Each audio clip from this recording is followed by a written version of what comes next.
So my book was published last year. I have been to many countries to promote my book and give talks around my book. Almost everywhere, someone comes up and asks me, how did you write your book? I've always wanted to write a book. And when they say that, it always reminds me of this thing that a lot of people are very ambitious. They want to achieve great things. They have big plans in their mind, but they're also not able to get to those ambitions. Some people say we can call them lazy, but there is more to this. It's not just a matter of they're ambitious, but they're lazy to work towards those goals.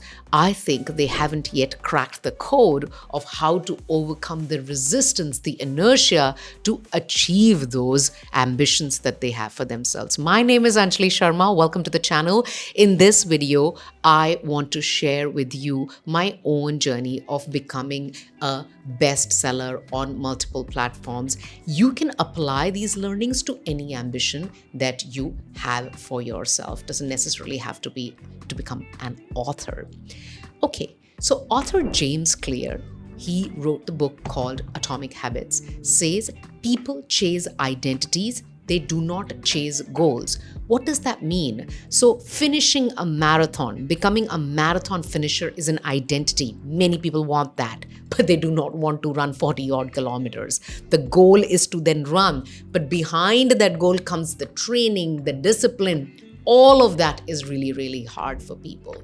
Now, I want to share with you how did I take this journey in my writing journey as an author. So when you look at becoming an internationally trade published best-selling author, that's the identity. Now, the goals involve, firstly, writing a book. Okay, so you got to write the book. But when you think about writing the book, there are several other sub-goals in it. You've got to first think about what is the outline, then you've got to think about what are the different parts, and then you've got to think about what are the chapters under each part. How are you going to do the introduction? How are you going to do the conclusion? How are you going to get someone to blurb it? How are you going to get some testimonials in it? And how are you going to add sources? There's a lot that goes into writing that book, designing the cover.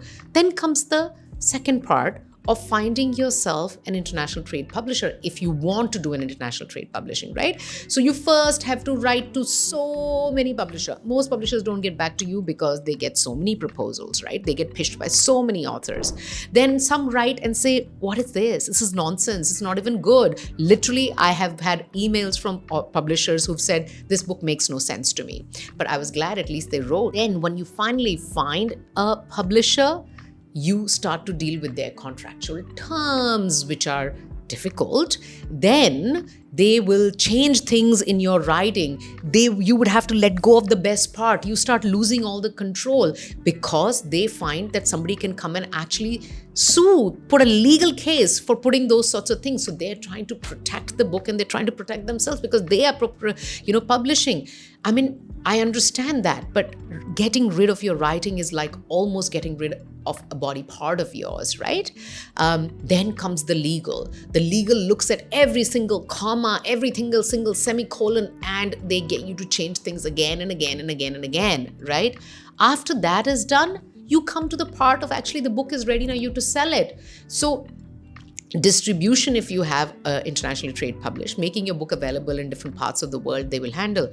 However, promotion, content creation, road shows, traveling, all is your responsibility. Now, did you just experience the arduousness that is involved in becoming an international bestseller? What did I learn? What did I learn in this journey? So, and why should you listen to it? You should listen to it because this will teach you if you have an ambition and you feel you're lazy.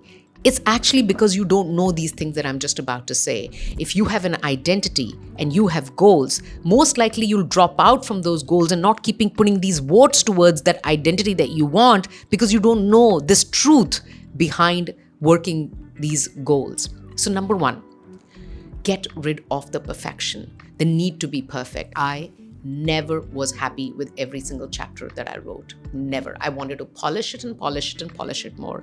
My mentor, Seth Godin, the New York Times bestseller 19 times, also blurbed my book, once wrote a blog in which he said, you got to learn when to ship it. So I started to learn to ship it, not needing it to be the perfect. Get rid of perfection. If you are putting a vote towards your goal, you're taking an action, you will never be able to do a perfect action. Nothing's going to be perfect in your view as long as you are taking an action. Number one. Number two, let go of the control. Let go of the control. There is nothing you can control when you are actually in this process of achieving this big ambition that you have or working towards this identity. So, for example, my book was meant to be published in the year 2022, November, right? There were delays. We had 5 Amazon release dates. The book never got published on those days. Finally, you know when the book published? August 2024. I wrote the book in 2021, right? So in that process, I learned there is a difference between optimism and faith. Optimism is this will happen by this date. Faith is this will happen. I don't know when. I learned this from the book Good to Great. Okay, so you have to have faith. You let go of the control. You cannot control the process. When you are taking those actions and working towards that identity, you have to let go of the control. Okay, so also, I couldn't control how my book's cover looked. That was decided by the publisher based on how they think. Had to let go of that control. I couldn't decide the pub date. I had to let go of that control. I couldn't decide how my book will be placed on different platforms. Had to let go of that control. But my identity of becoming an internationally trained publisher author was not being compromised by letting go of that control. So I kept at it. So, get rid of this need to be perfect. You get rid of this need to control things. Then, this one thing that I learned in this process was that you become who you are in practice, not in theory. Learned it from David Epstein, who wrote a wonderful book called The Range, right? Now, what does this mean? You become who you are in practice, not in theory. So when I did the outline of the book, I wanted to write X number of chapters, X number of parts. But as I started writing the book, my thoughts started to evolve. And what I started to write was largely very, very different from what I had thought I wanted to write. Okay, so once you get into the process, the next part starts to become, you cannot know what is the actual action and what is the direction until you get on it. So you have to just submit to the process. The process shows the way. So you have to keep doing and you'll know what's the next step. The initial plan and the final plan just don't look the same. But my identity of wanting to become an internationally trained publisher author was in place. My ambition was in place.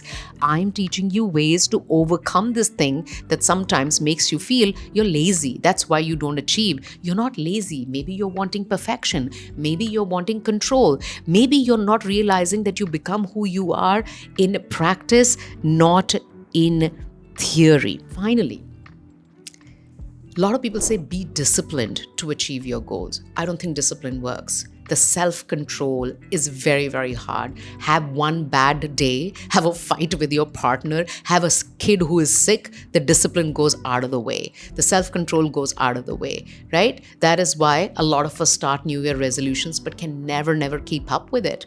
So I would say to you, have rituals. Have rituals. Forget the discipline. What was my ritual? My ritual very simply was that I would wake up every morning and I have coffee every morning. That is something I do for years and years. So whilst I'm having my coffee, I will write my book. Whilst I'm having my coffee, I will write my book. And after that, I will continue for another 1 hour after my coffee is finished. Okay, so that was my ritual. So you pick up the coffee, you sit down and you write. You pick up the coffee, you sit down and you write. So you have to think about what is it that in your life you do all the time, right? Like brushing your teeth, going to bed, eating your meals. These are the things you do all the time. Attach the thing that you want to achieve to it, right? For example, I love learning through podcasts. So I have a ritual that every time it's lunchtime, I will turn on a podcast and I will listen to a podcast whilst I'm having lunch, right? So That's how you create rituals. So get rid of the need to be disciplined and create rituals. So, in summary, what I'm saying is this: you're ambitious, you think you're lazy, you're not. You have an identity. It is difficult to achieve the goals that get you to that identity because you are not aware that you got to get rid of perfection. Nothing works as you would want for it to be. Number two, you've got to let go of the control. When you let go of the control, you start going, I have faith. I'm not optimistic, right? Okay. Then you have to have rituals, not discipline. And then you also have to remember that you become who you are in practice, not in theory. And when you realize these things, you realize that you're not lazy. You just didn't know these things. Hope that helps. Stay storied. I'll see you here for the next one.